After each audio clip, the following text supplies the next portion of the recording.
Buen día. Felicitaciones a todos los que han tomado la decisión acertada de participar en este encuentro y felicitaciones al Centro RS y a CRIP por la organización del evento. Es un honor participar en el evento y compartir podio virtual con tan distinguidos ponentes, expertos reconocidos en el tema de la gestión del capital humano.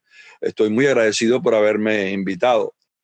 Me apena mucho no poder estar físicamente con la audiencia, sobre todo yo que la energía que pongo en estas charlas la extraigo de la audiencia, pero en estos días virtuales me la imaginaré.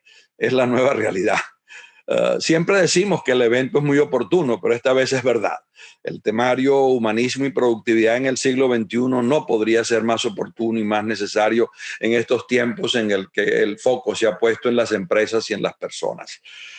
Además de los consabidos impactos sobre la economía, la salud, la movilidad, el estilo de vida, etcétera, la pandemia ha realzado la relevancia de las empresas y la centralidad de las personas, lo cual tiene un profundo impacto sobre el comportamiento responsable de esas empresas.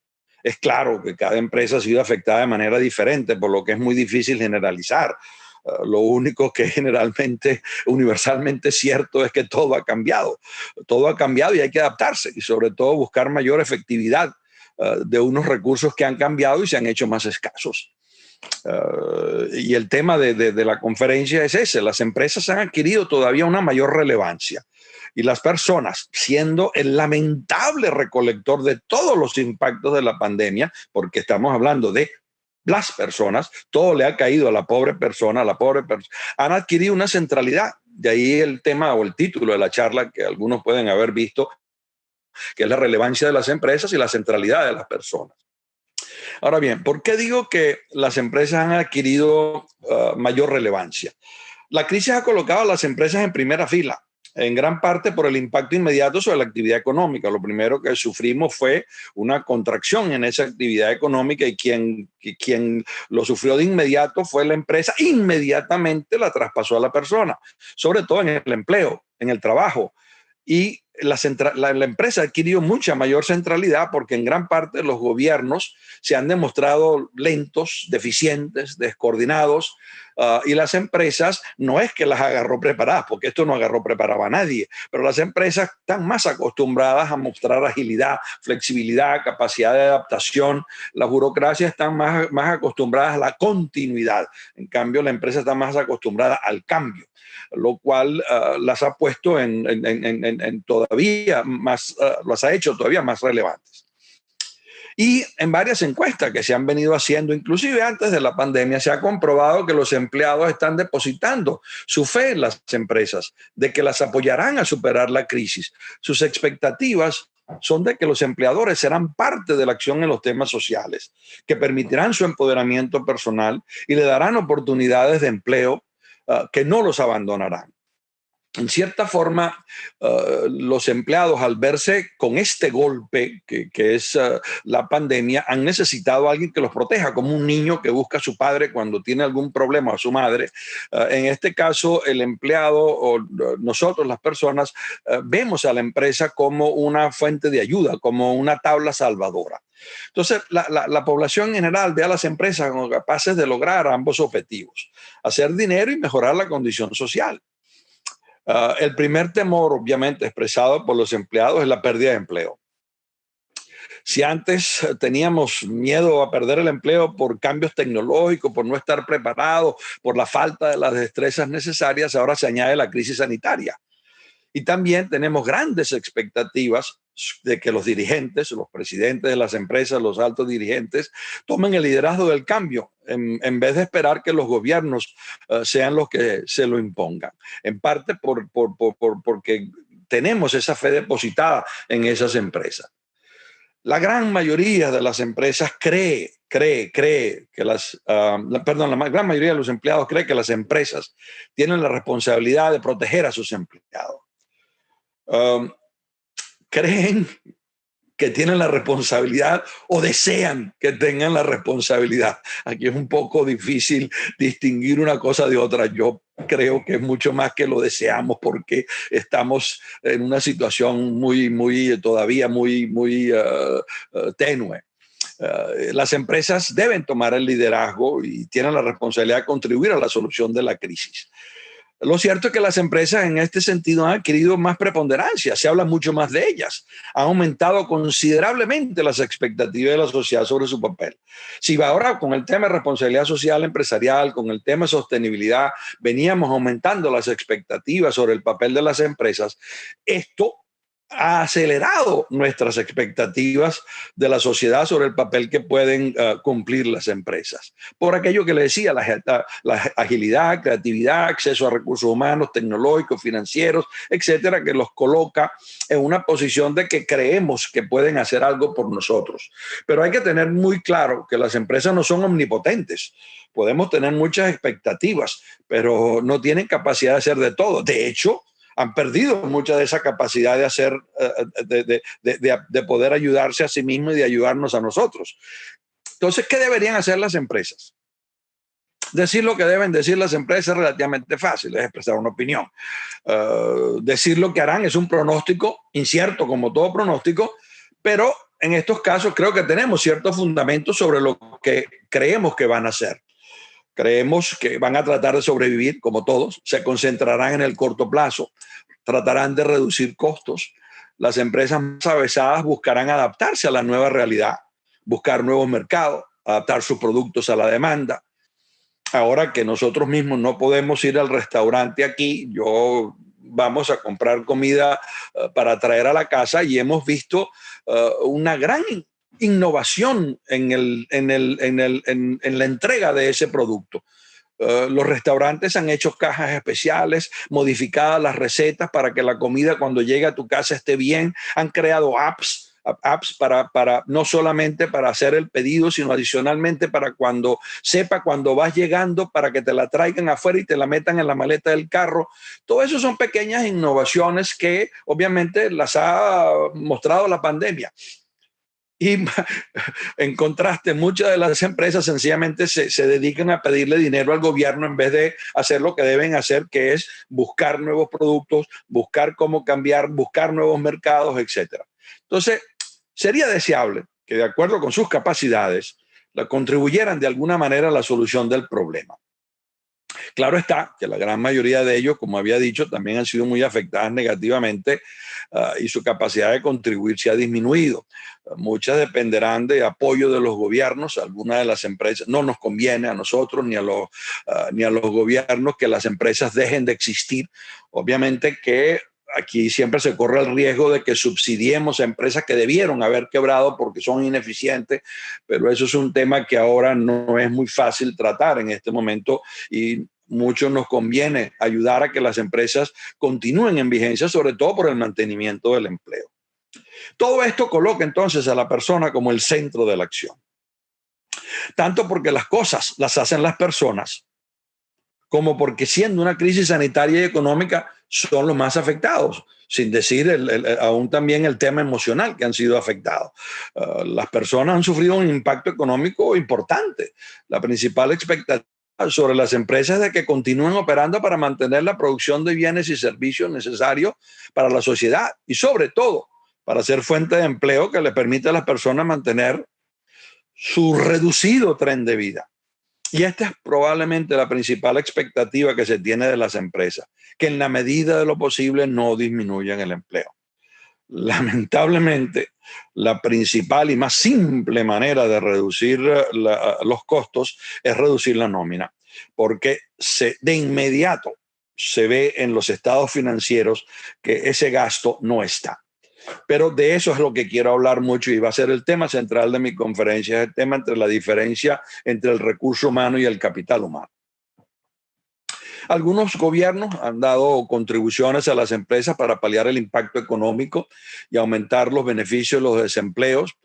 Mayormente en Europa, por ejemplo, subsidian una parte de la nómina de las empresas afectadas para que continúen manteniendo el empleo, les pagan 60, 70% de la nómina, con una gran ventaja porque el empleado continúa teniendo el empleo y tiene la expectativa de que cuando esto se recupere continúe manteniendo el empleo en la empresa y además de que se continúa creyendo empleado, vale decir, no es desempleado, lo cual contribuye un poco a reducir ese impacto emocional. Por el contrario, aquí en Estados Unidos, que son un poco más, digamos, más capitalistas, a los empleados se les echa y se le da subsidio o se le da subsidio de desempleo. Pero al darle subsidio de desempleo quiere decir que está uno desempleado que va a tener que ir a buscar trabajo otra vez y que existe el riesgo de que no lo vaya a tener ni en esa ni en otra empresa. Entonces, depende un poco de cómo se maneje este tipo de actividad para reducir un poco también el impacto emocional, no solamente el impacto económico. Y recordar también, las empresas deben recordar que la gran mayoría de sus trabajadores o clientes son personas que están endeudadas y que tienen compromisos financieros que deben atender con el flujo de caja que proporcionan los salarios. Es muy difícil pensar de que uno puede continuar viviendo normal cuando el 15 y el 30 o el 30 no se le deposita nada en la cuenta. Algunas empresas acreedoras, por ejemplo, a las cuales uno le debe, digamos, ya sea la hipoteca, ya sea el alquiler, ya sean los seguros, ya sea la educación, ya sean los servicios domiciliarios, etcétera, han contribuido y pueden contribuir a paliar un poco el impacto de esta crisis y el impacto sobre la persona, posponiendo o llegando a arreglos para el pago, para hacer estos tipos de pagos. Y también hablando de la persona, es importante destacar que esta crisis está golpeando a todos, personas, empresas, gobiernos, instituciones, etcétera, pero que no es solamente una crisis sanitaria y económica, es una crisis de equidad social, porque está golpeando con más intensidad a las poblaciones de bajos ingresos, a las personas que viven solas, a las personas mayores, a las personas que tienen menores posibilidades de protegerse, menos reservas financieras para aguantar la crisis. Y son las personas en peor situación económica y con menos educación, con menor movilidad, las que están sufriendo más y son las más fáciles de prescindir. La empresa tiene poco invertido en este tipo de personas y si en la recuperación las vuelven a necesitar, encontrarán una abundante oferta de trabajo a bajos costos, ¿no? Pero deben las empresas aprovecharse de esa circunstancia. Algunas lo harán, sin duda ninguna. No, pero deberían tomar las medidas posibles para protegerlo. Una empresa responsable, claro está, lo debería hacer en la medida de sus posibilidades. ¿Qué se puede hacer antes de reducir la nómina? Bueno, se puede buscar el apoyo gubernamental para mantener el empleo. Se pueden hacer acuerdos de reducción de las horas laborales, pero manteniendo la plantilla. En vez de que todos trabajemos 8 horas diarias y hay que echar al 20%, pues que todos trabajemos 6 horas diarias. Podemos mantener el tren de vida, podemos mantener la continuidad, podemos mantener la estabilidad emocional.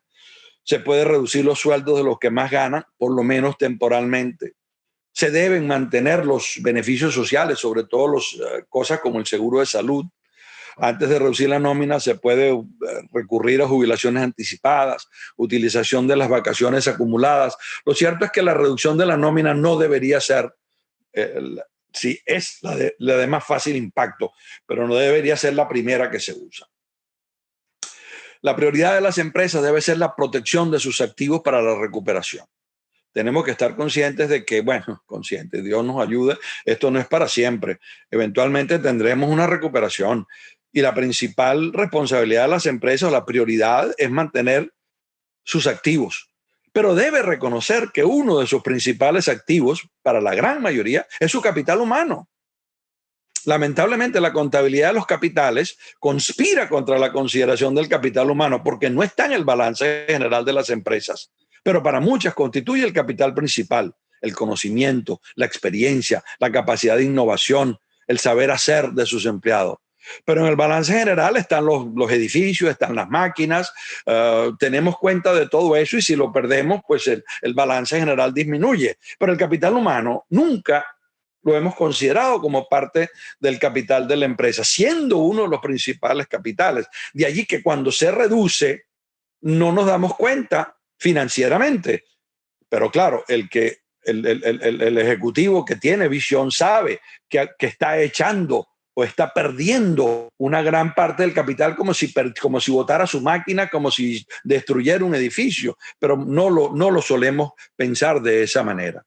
Han invertido mucho en la acumulación de ese capital a través del reclutamiento, entrenamiento, desarrollo implícito y explícito, pero no lo cuentan, no lo contabilizan.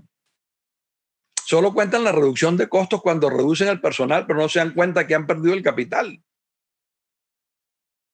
Uno de los principales impactos de la crisis para las empresas debería ser la concientización del valor de ese capital humano, de que todo revuelve alrededor del capital humano.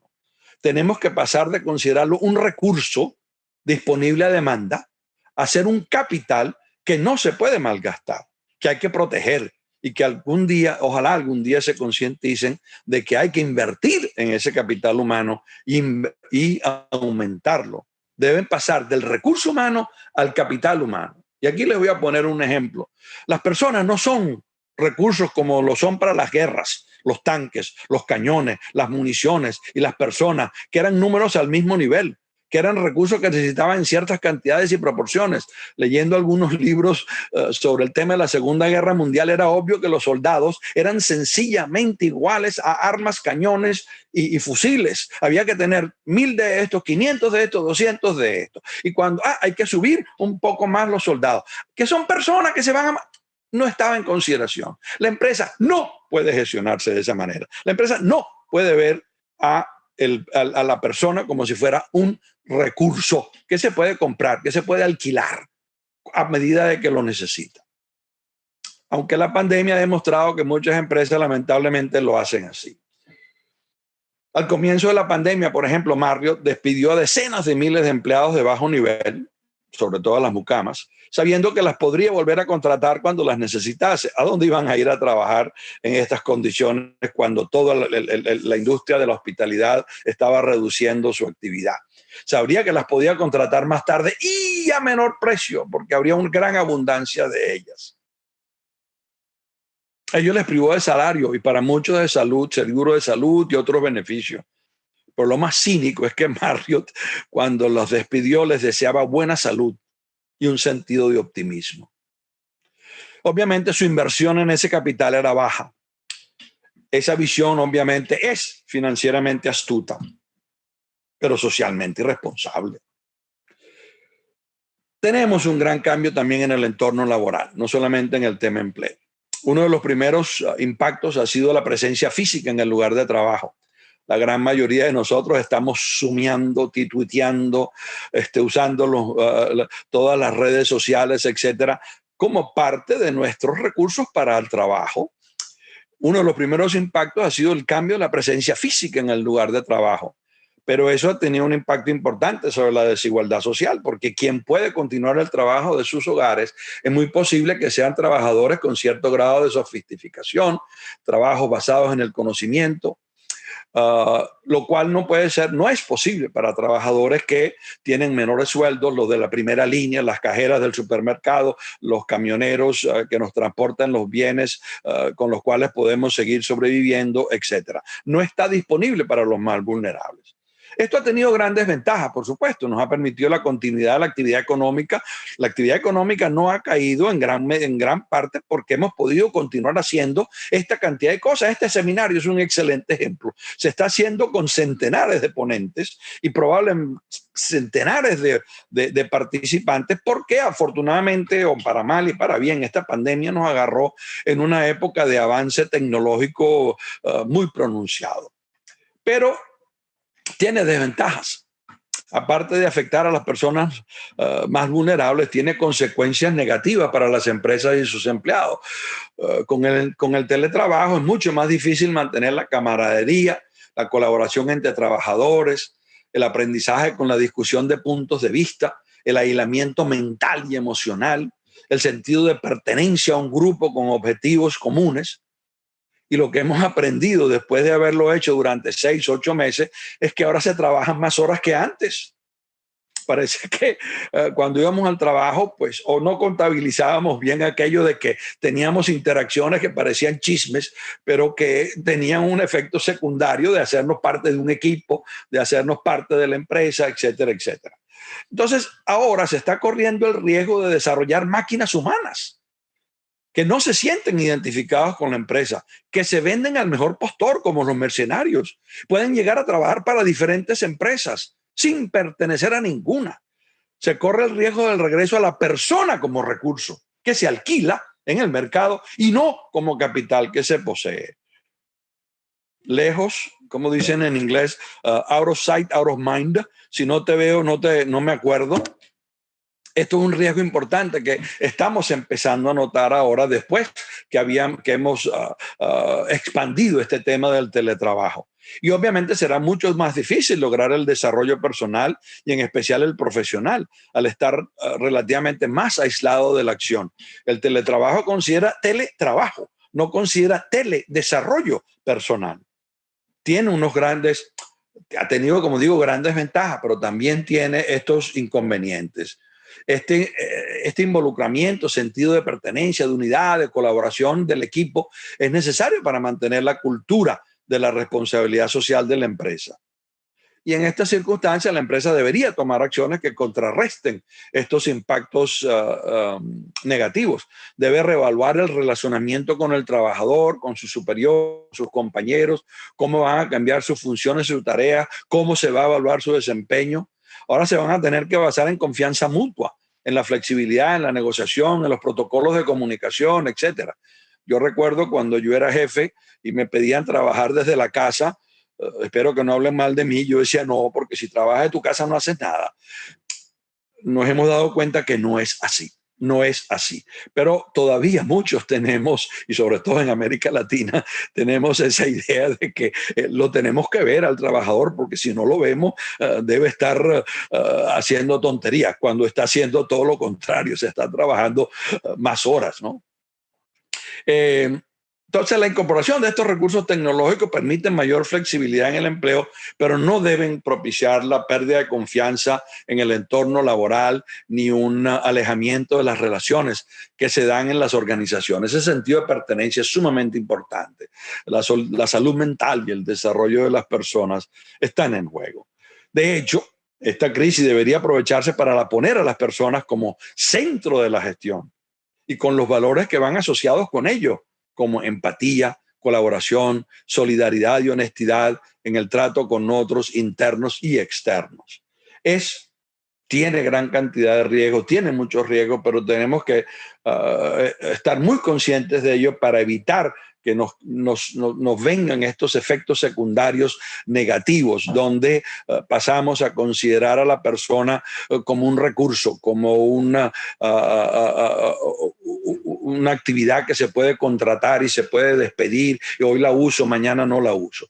Un poco como ha llegado ahora aquí en Estados Unidos, por ejemplo, los trabajadores de lugares como McDonald's. Hace muchísimos años eran empleados. Ahora no son ni siquiera contratistas, ahora son sencillamente recursos que se usan. Te envían un email a las 10 de la mañana diciéndote que te necesitan por 3 horas de 12 a 2. De esa manera tú no puedes planificar tu vida, de esa manera tú no puedes atender a tu familia, de esa manera no puedes tener una visión de largo plazo sobre lo que puedes hacer. Lamentablemente, lo que estamos aprendiendo de esta pandemia nos puede conducir a este tipo de consideración de la persona como un recurso disponible, alquilable a corto plazo, disponible inmediatamente si se necesita o no, etcétera, etcétera. Voy a hablar solamente un poquitito del papel de la filantropía, porque ha sido, en el comienzo de la crisis, ha sido un tema relativamente importante. Adquiere mayor relevancia en este momento. La urgencia está en paliar el problema, sacar el agua del bote, pero luego hay que ocuparse de mitigar el impacto negativo en el largo plazo. Algunas empresas están en capacidad de ayudar a las poblaciones de menores ingresos y los más necesitados, ya sea priorizando el mantenimiento de sus empleos, ya sea potenciando sus acciones filantrópicas. en especial las empresas con productos y servicios de primera necesidad como alimentos y salud. Hemos visto que muchas de estas empresas que se dedican a temas de alimentos y salud, que están donando o están tratando de ayudar a las poblaciones de menores ingresos a tener acceso a estos servicios o a estos productos que de otra manera no tendrían. Parece mentira, pero estaba yo hace unos 15 días en Texas, viajé en carro, no en avión, 24 horas manejando para ir a ver a mi nieta. Más de 1,000 vehículos haciendo cola en Houston para poder recibir comida. Eso es algo que nunca nos hubiéramos imaginado, que hubiéramos tenido que llegar a esta situación. Gracias a Dios, están muchas de estas empresas y sobre todo asociaciones de la sociedad civil que se han tomado esa responsabilidad de poder ayudar a empresas y a los empleados a resolver o a paliar parte de estos problemas. Empresas de logística que han puesto sus servicios de almacenamiento y transporte al servicio de las necesidades del control de la pandemia. Empresas de confección y productos para el hogar que han convertido temporalmente su producción en artículos de necesidad inmediata. Inmediatamente en Italia, por ejemplo, cuando se empezó la crisis, sobre todo en el norte, en Lombardía, donde están las grandes automotrices, esas automotrices se convirtieron inmediatamente en productores de ventiladores para los hospitales, que era una necesidad fundamental para las unidades de cuidado intensivo. Empresas como Hermes, que producen perfumes, cambiaron la línea de producción muy rápidamente para producir desinfectantes, etcétera, etcétera. Esa filantropía fue muy importante para poder ayudar a paliar la crisis y ahora debe ser recanalizada para poder continuar manteniendo un poco la dignidad de las personas y ayudarlas en este sentido. También en Italia, empresas como Ferragamo se puso a producir batas para los hospitales, porque tenía la capacidad técnica para hacerlo. Y obviamente tenían esa conciencia de la sociedad para poder ayudar, para responder a la necesidad de la población para atender sus necesidades. Entonces tenías ventiladores Ferrari y tenías batas Ferragamo y desinfectantes Hermes. Entonces, el impacto proporcionado de la pandemia sobre las poblaciones más vulnerables de menores ingresos y de menores niveles de destrezas laborales, es necesario extender la filantropía más allá de los stakeholders materiales y pasar a enfatizar el argumento moral de la responsabilidad. No hacemos filantropía porque nos va a rendir beneficio, sino hacemos esa filantropía, una filantropía estrategia muy bien enfocada para poder contribuir a resolver un problema que tiene la sociedad. La reducción de la nómina no se puede tapar, sin embargo, con donaciones de alimentos o medicamentos, por lo que es necesario que ello sea en las actuales condiciones. Vale decir, debe tenerse visión de que esa filantropía no es un paliativo, no es la solución del problema. La solución del problema sigue siendo empleo digno, con sueldos justos. En resumen, para las empresas, los principales cambios van a ser una mayor atención a la supervivencia financiera. Sin duda, esa va a ser su primera prioridad. Obviamente, la supervivencia financiera va a querer decir reducir costos, pero esa reducción de costos pues tiene idealmente que hacerse en consulta con los empleados para evitar tener un impacto más violento sobre su situación en este momento. Las empresas se van a concentrar en el cortoplacismo, sin duda ninguna. Esas visiones a largo plazo, invertir para el largo plazo, inclusive desarrollar a los empleados para el largo plazo, va a ser reducida por lo menos en los próximos 1 o 2 años. tenemos que estar conscientes de que esa supervivencia financiera y ese cortoplacismo quiere decir que no se invierte en capital y no se invierte en capital humano. Y eso va a tener consecuencias en el largo plazo para la competitividad de la empresa. Tenemos por lo menos que estar conscientes y hacer lo posible. En tercer lugar, las empresas van a buscar la flexibilidad operativa. Cuando le dieron este golpe, se dieron cuenta que tienen que tener flexibilidad. No pueden depender solamente del mismo grupito de suplidores, no pueden depender solamente del mismo grupo de clientes. Por ejemplo, el turismo en mi tierra natal, en Mallorca, se ha dado cuenta de que todo el turismo dependía de avión, avión, la palabra avión. Nunca habíamos pensado en eso. Pensábamos que era hotel, playa, sol, etcétera, etcétera. Sí, el hotel está ahí, la playa está ahí, el sol está ahí. El turista no vino. El problema fue, no se puede volar. Entonces, vamos a buscar flexibilidad operativa. No quiero decir que la solución sea trivial. No quiero decir que la solución sea trivial, pero la empresa va a tener que buscar esa flexibilidad operativa. Y una cuarta consecuencia es el localismo. Tanto las empresas como nosotros vamos a tener atención a los nuestros. Estamos desarrollando todos un parroquialismo. Sí, hablamos de solidaridad, solidaridad, solidaridad, solidaridad. Sí, solidaridad con los de mi equipo, solidaridad con los mismos, solidaridad con mi familia. Primero mi familia, después ya veremos con el vecino. Primero mis empleados, después ya veremos con los demás. Eso también va a tener consecuencias sobre la responsabilidad de las empresas en el mediano y largo plazo.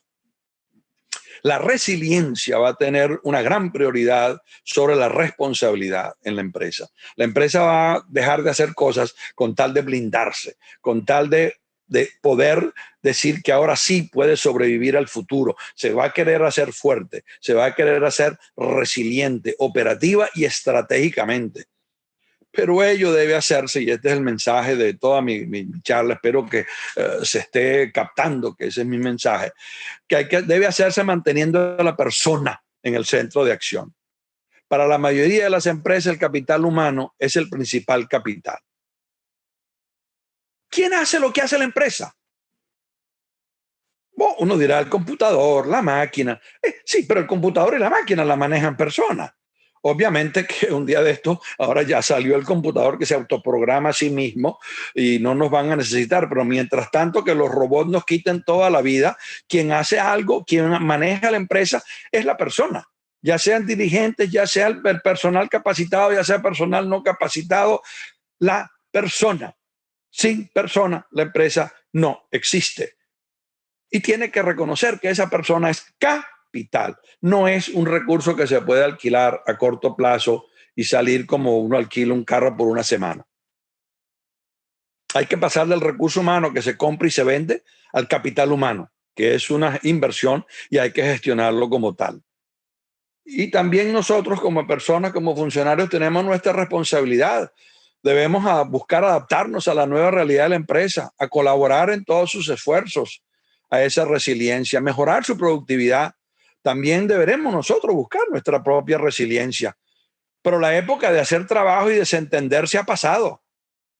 Eso de que no, yo solo trabajo aquí, a mí me pagan, a mí no me pagan para eso, ha pasado. Si nosotros queremos formar parte del equipo de la empresa, tenemos que colaborar, tenemos que aumentar nuestros esfuerzos, tenemos que aumentar nuestra productividad, como dice el título del encuentro. Tenemos que contribuir nosotros mismos en la medida de lo posible.